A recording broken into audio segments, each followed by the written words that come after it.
electrons. So when we take from the center of the nucleus and the last shell, outermost shell, distance between the center of the nucleus and the outermost shell, we'll call it as atomic radius. In a period, atomic size decreases.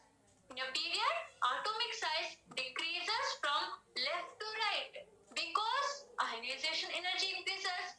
If you take chlorine, chlorine is having 17 protons. If you take K shall have 2 electrons, L shall have 8 electrons, and M shall have 7 electrons.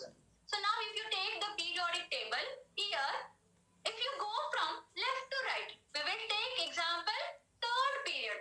From sodium, sodium is having 180 picometer, then 160 picometer. This is the atomic radius. Okay, atomic radius of sodium 190 picometer, atomic radius of magnesium 160 picometer, aluminium 143 picometer, silicon 132 picometer, phosphorus is having 128 picometer, and sulfur is having 127 picometer, chlorine is having 99 picometer. This is the radius of each element. When we take, see, you can see now, it will decreases from left to right, 190 to 99. It is gradually decreasing.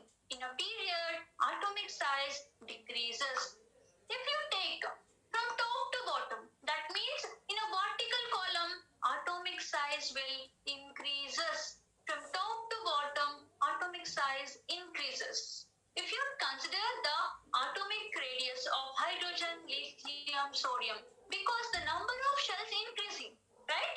If you added the electron to next shells, automatically the number of shells will increases. That's the reason the atomic radius will also increases from top to bottom. Understood? So if you consider the first group elements, if you take hydrogen, atomic radius is 53 picometer. If you consider lithium, 167 picometer, and if you take sodium, 190 picometer, you can see the values gradually increasing